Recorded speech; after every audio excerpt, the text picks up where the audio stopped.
दवाइयाँ बनाई जाती हैं, क्योंकि इससे क्या बनेगा, एल्केलॉइड मिलती है एक एट्रोपिन, एट्रोपिन, ठीक है। इससे दवाई, एट्रोपिन एक एल्केलॉइड है, तो ये क्या किया जाता है, कई बार ये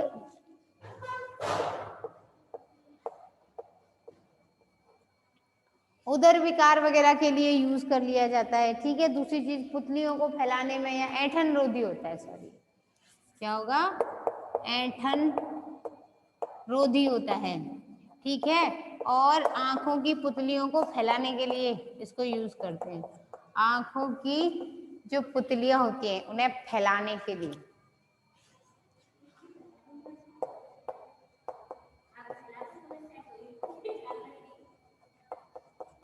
जिसकी पुतलियां फैली हुई नहीं होती, आंखों में डिफेक्ट होता है, उसके लिए यूज किया जाता है, ठीक है ना। बीमार आदमी को ही तो ठीक किया जाएगा।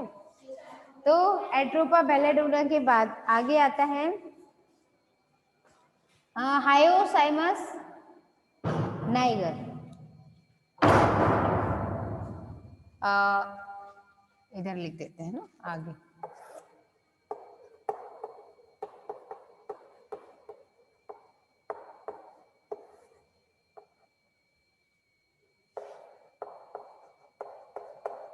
हायोसाइमस नाइगर, ये जो है इसकी पत्तियां में हायोसिन मिलता है और हायोसाइबिन मिलता है, वो भी एल्केलॉइड है जो कुगर खांसी और दमे में काम में आता है, ठीक है। ये है हायोसाइमस नाइगर जो होता है वो दमा और कुकर खांसी,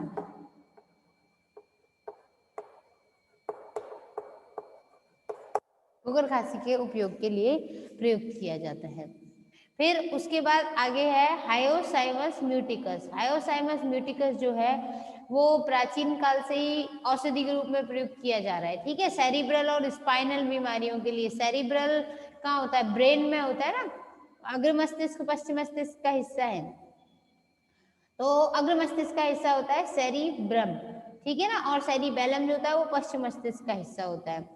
तो कभी कभी तंत्रिका शामक होता है, अनिद्रा के उपचार में किया जाता है, दाढ़ दर्द को भी ठीक करने में किया जाता है, हायोसाइमस म्यूटिकस।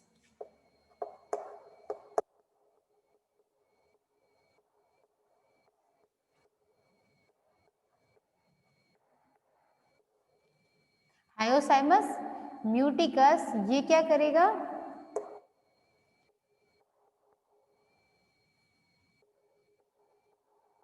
दांत दर्द उपचार और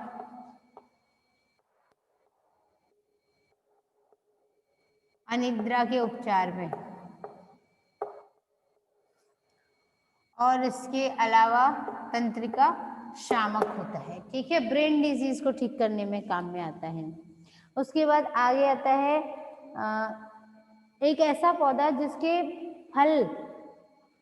फल में दूध निकलता है और उसको कॉग्लिटेशन कर देते हैं उसका, है ना, दूध के स्कंदन के लिए काम में आता है इसका फल, यानी कि दूध फाड़ के पनीर बनाते हैं ना, उसके लिए काम में आता है, विथानिया कोगुलेंस।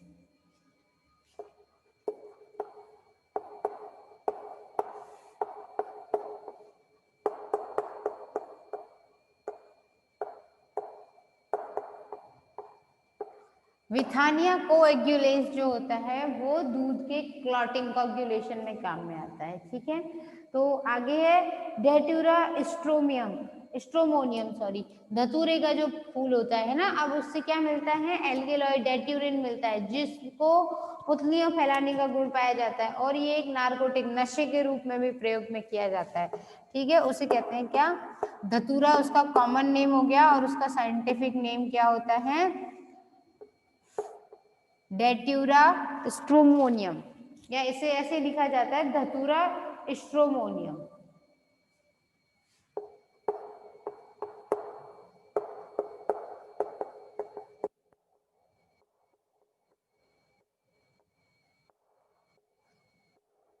डेट्यूरा स्ट्रोमोनियम का जो है, ठीक। उसके बाद आती है तंबाकू। तंबाकू तो आप सबको पता होगा, निकोटियाना टोबैकम, उसके अंदर निकोटीन पाई जाती है ना, और एनोबेसिन पाई जाती है, जो मानव के केंद्रीय तंत्र पर क्या कर देती है, शामक प्रभाव डालती है, यानी कि आदमी खुश हैप्पी हैप्पी फील करने लग जाता है और उसका दिमाग थोड़ा नींद जैसी आने लग जाती है। कई बार पत्तियों को परिशोधित करके तंबाकू बनाया जाता है और फिर उसमें बीड़ी सिगरेट सिगार वगैरह बनाने में कई बार सीधे ही हुक्का में प्रयुक्त किया जाता है। ठीक है, तो वो क्या है, तंबाकू, हालांकि उसका सेवन हानिकारक है।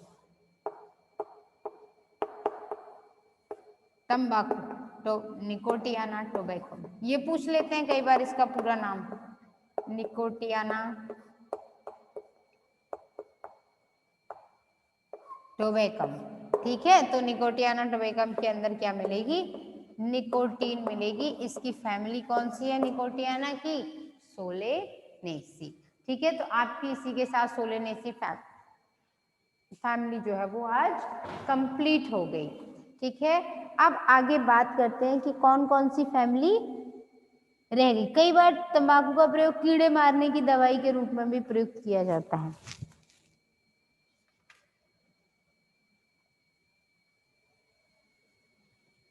फिर आगे हम पढ़ते हैं, अगला कुल एकेन्थेसी का देखेंगे। ठीक है ना, एकेन्थेसी के अंदर क्या होगा, उसमें एडूसा, अडूसा का पेड़ होता है ना, वो आता है। दूसरी चीज इसमें थनबर्जिया, बार्लेरिया, क्रिस्टेटा, इस तरीके के पौधे हैं जिनकी ज्यादातर, बार्लेरिया प्रायोनिटिस जो है वो वज्रदंती होता है ना, विको वज्रदंती वगैरह कहते हैं, उसके कड़वे रस होते हैं, बच्चों को जुकाम वगैरह में दिए जाते हैं। पत्ती का दांत दर्द में उपचार के लिए युक्त किया जाता है, दातुन किया जाता है, कई बार बुखार हटाने में काम में लेते हैं। खांसी और दमा की जो बीमारी होती है उसे ठीक करने के लिए अडूसा का पेड़ होता है। ठीक है, एडेटोडा वेसिका,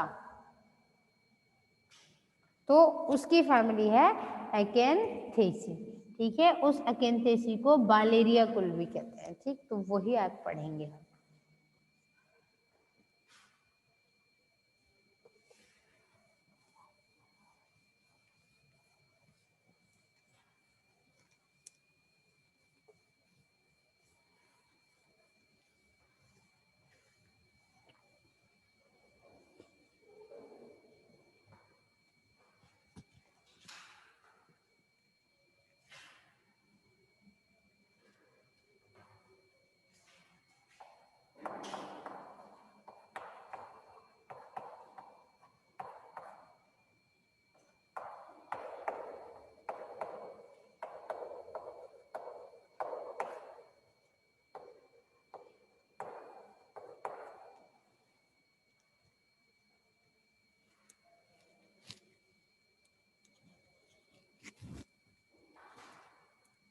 एकेन्थेसी शब्द जो है वो एकेन्थस से लिया गया है, जिसका मतलब होता है कांटा, यानी कि कांटे के आधार पे बालेरिया। ठीक है, इसका नाम दूसरा वज्रदंती भी होता है।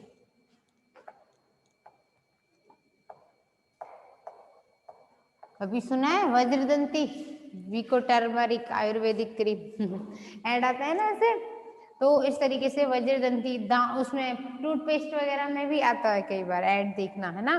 तो उसकी वर्गीकरण की स्थिति क्या है, एंजियोस्पर्म, डाइकोटिलिडनी, गैमोपेटेली, बाइकार्पेलेटी, पर्सोनेल्स और एकेन्थेसी। ठीक कैसे लिखेंगे अब इसको, आगे लिखते हैं। प्रभाग,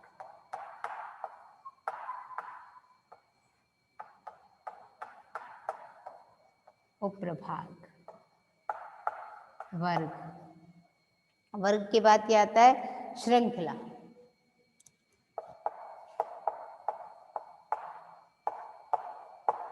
गण,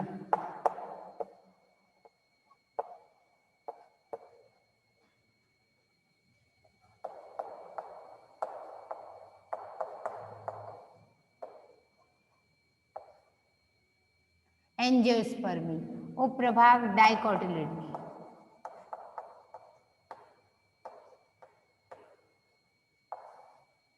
वर्ग, वर्ग इसका, अगर ये दल और बाह्यदल लग्न आपस में जुड़े हुए होते हैं ना, तो इसकी वजह से इसको क्या रखेंगे, गैमोपेटेली।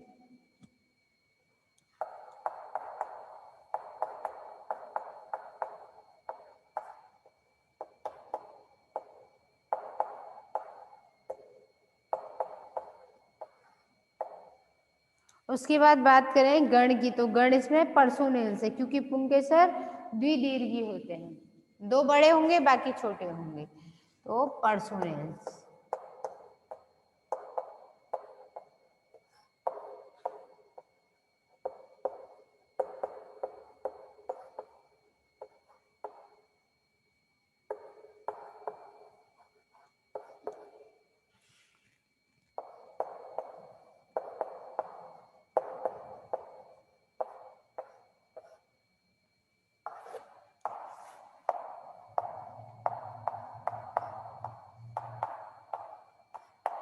लक्षण की बात करें तो इसमें लक्षण में क्या आएगा, सबसे पहले है कि पौधे जो होंगे ज्यादातर शार्प या छुप होते हैं।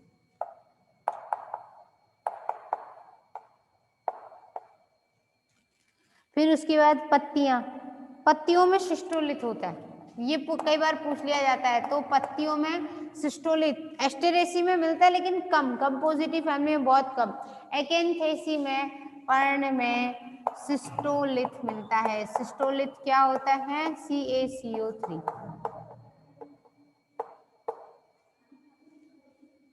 CaCO3 पाया जाता है, तो उसे क्या बोलेंगे, सिस्टोलिथ। ठीक है। फिर पत्ती के बाद आगे पुष्पक्रम। पुष्पक्रम असीमाक्षी ससीमाक्ष होता है।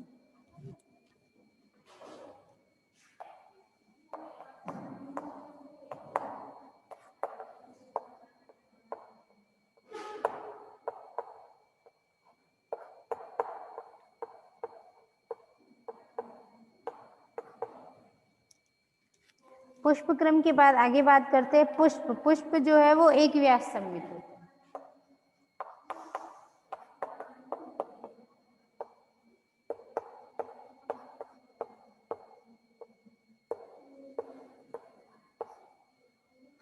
पुष्प के बाद बात करते हैं पुंकेसर।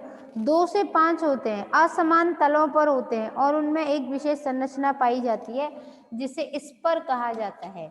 ठीक है, यानी कि जो स्पर होता है वो क्या है, जस्टिशिया वगैरह में कुछ पौधे हैं जिनमें एक बहुधा एक अलग से संरचना निकली हुई रहती है, अतिवृद्धि से उपस्थित होती है, पंख जैसी कई बार देखने को मिलती है।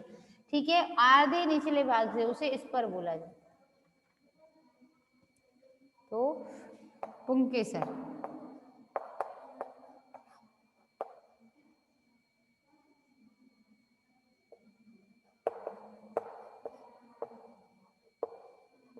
ये इसकी खास बात है, इस पर होंगे। और दूसरी बात, पत्तियों में सिस्टोलिथ। अगर आपको एक नंबर में क्वेश्चन आता है कि उस कुल का नाम लिखिए जिसकी पत्तियों में सिस्टोलिथ या कैल्शियम कार्बोनेट वगैरह की उपस्थिति पाई जाती है, तो आप लिख के आओगे एकेंथेसी। अगर वो 2 बोलते हैं तो फिर आप लिख के आओगे एकेंथेसी और इसके अलावा एस्टेरेसी कुल। आगे बात समझ में? तो सबसे पहला नाम तो आप एकेंथेसी का ही लिख के आओगे, एलेरिया कुल, सॉरी बारलेरिया कुल। ठीक है ना। फिर उसमें बात करते हैं आगे जायांग। तो जायांग कैसा होगा, बीजांडन्यास अक्षीय, द्विअंडपी या कभी कभी एक कोष्ठी या द्विकोष्ठी भी देखने को मिलता है। तो बीजांडन्यास जो होगा वो भित्तीय या अक्षीय प्रकार का होगा।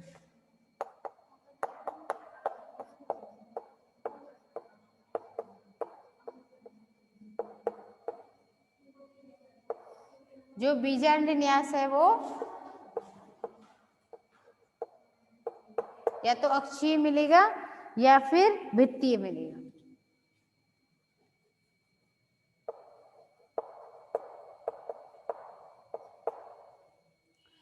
जायांग के बाद आगे बात करें फल। फल जो होता है वो विदारक संपुटिका वाला होता है। बीज जो है वो उत्क्षेपक होता है, यानी कि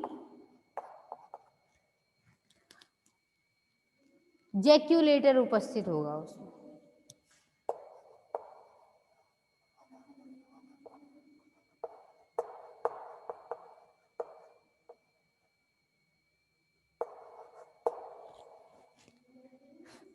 अब बात करें कि जो जैक्यूलेटर है यानी कि कोष्ठ विदारक होगा, यानी कि फटेगा वो आगे जाकर के, है ना। उसमें एक हुक जैसी संरचना होती है बीजांड व्रंत के पास, उसे बोलते हैं जैक्यूलेटर। यानी कि बीजांड व्रंत को क्या कहते हैं, फ्यूनिकल। तो फ्यूनिकल के पास ये बीजांड है ना, जैसे ये बीजांड है, तो ये बीजांड का व्रंत है, तो इसके पास एक हुक जैसी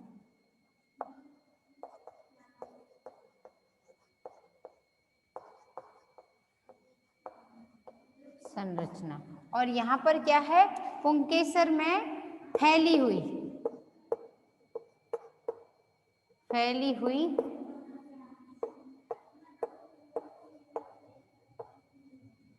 अतिवृद्धि पाई जाती है। ठीक है, तो उसे बोलते हैं, जब हुक जैसी संरचना होगी तो उसे बोलेंगे जैक्यूलेटर, और जब उसमें आगे से संरचना होगी फैली हुई अतिवृद्धि तो उसे बोलेंगे स्पर।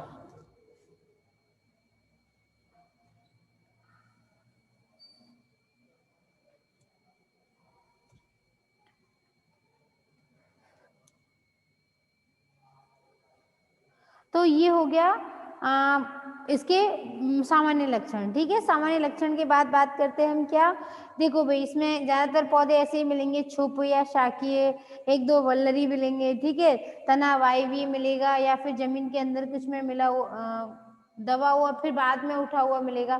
तो सीधे बात करते हैं अब इसका क्या आर्थिक महत्व, क्योंकि इसमें से बहुत ज्यादा क्वेश्चंस नहीं आने वाले हैं आपको इस तरीके के, ये याद रख लेना, शिस्टोलिथ, स्पर और जैक्यूलेटर, ये कुछ स्पेशल टर्म्स है जो एकेंथेसी की खास विशेषताएं हैं। तो आगे बात करते हैं हम एकेंथेसी के,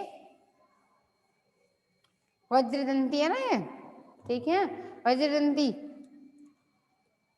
दांतों को साफ करने में एकदम चमकाने में काम में आता है वज्रदंती।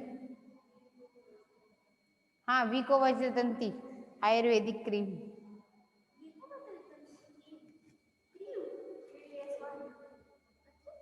हाँ, स्किन को भी साफ करने में काम में आती है, इसीलिए तो उसका वज्रदंती की फैमिली तो पढ़ा रहे हैं एकेंथेसी। ठीक है ना, तो आगे बात करते हैं शोभाकारी पौधे। ठीक है, बॉटनी पढ़े जाओ और रियल लाइफ में यूज करे जाओ।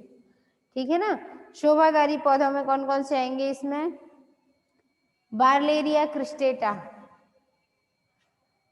सबसे पहले शोभाकारी,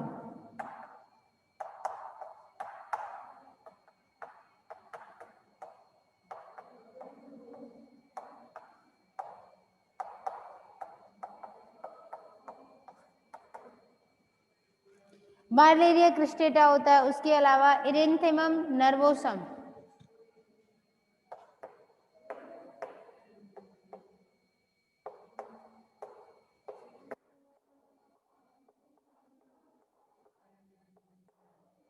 ये पौधे हैं कुछ शोभाकारी पौधे। ठीक है, जैसे एक है थनबर्जिया फ्रेग्रेंस और बार्लेरिया क्रिस्टेटा तो लिख ही दिया, बेलोपेरन गट्टेटा,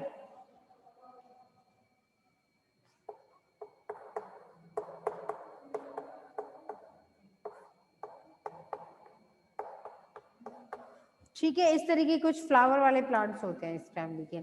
इसके बाद आगे बात करते हैं, अडूसा का पेड़ होता है। ठीक है ना, जो खांसी और दमे की बीमारी के लिए काम में आता है, एडेटोटा वेसिका, अडूसा।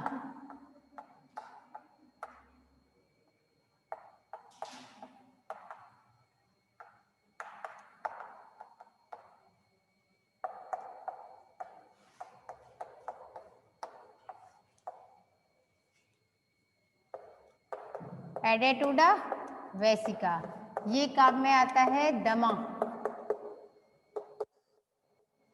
और खांसी के उपचार में काम में आता है। ठीक, उसके बाद आता है बार्लेरिया प्रायोनिटिस,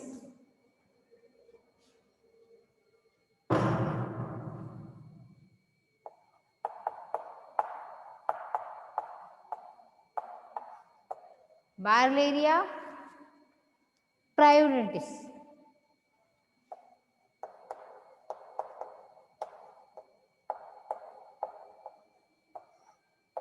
बार्लेरिया प्रायोनिटिस का जो पौधा है वो किस काम में आएगा, बार्लेरिया प्रायोनिटिस का जो पौधा बोला जाता है ये ज्यादातर वज्रदंती के नाम से प्रसिद्ध है। ठीक है, तो ये वज्रदंती के कड़वे कड़वे बीज होते हैं, वो जुकाम वुखाम में काम में आते हैं, पत्तियां दांत दर्द में और दांत, और कई बार इसकी जड़ें जो है वो ज्वर रोधी होती हैं। तो इसका कॉमन नेम जो होता है वो क्या है, वज्रदंती।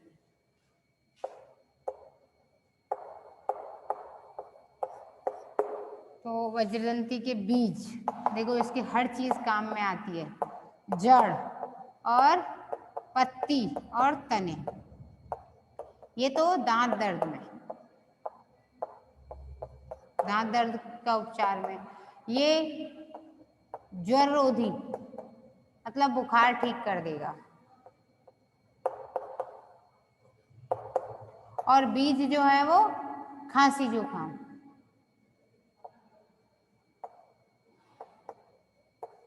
खांसी जुकाम के लिए, नज़ला वगैरह जिससे बोलते हैं उसमें काम में आता है। ठीक, इसी तरीके से घरेलू दवाई होती है अलुई, वो या आजकल तो उसी कड़वी की टॉनिक बना दी जाती है, वो मिलती है एंड्रोग्राफिस पेनिक्यूलेटा से, कृमिनाशक या स्वास्थ्यवर्धक मानी जाती है। एंड्रोग्राफिस पेनिक्यूलेटा।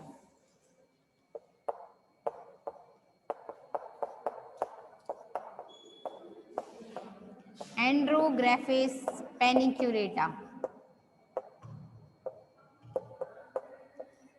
ये जो है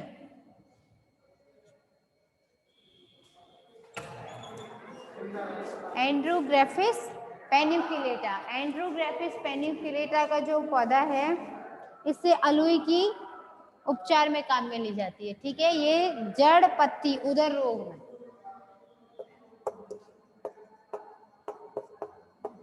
पेचिश उपचार और उदर रोग में। देखो भाई आपको अब आता है, इस तरीके से इसके यूजेस हो गए। ठीक है, कई बार कुछ डाई वगैरह भी मिल जाते हैं, स्ट्राइबोलेंथेंस, फ्लेक्सीफोडियस, ठीक है ना, इस तरीके से कुछ पौधे, यानी कि कुल मिला के इसमें समझ लीजिए एक्एंथेसिस से सबसे इंपॉर्टेंट चीज क्या रही, पत्ती में सिस्टोलित होगा और पुंकेसर में स्पर होगा और बीज में जैक्यूलेटर, अतिवृद्धियां पाई जाती हैं। एक्एंथेसी में आपको ये मेन लक्षण जो है वो ज्यादा उसके याद करने हैं, और जो आपका फ्लोरल डायग्राम आता है वो आपसे ज्यादातर जो है वो पूछा जाएगा सोलेनेसी का या फिर पोएसी वगैरह फैमिली एक बीजपत्री पौधों की जो है वो हम कल कंप्लीट करेंगे। देन आफ्टर आपको कोई डाउट हो इस पूरी बुक में से तो आप बता दीजिए, क्योंकि आपका ये फिर फिनिश होने वाला है। ठीक है, बाकी की कहानी कल।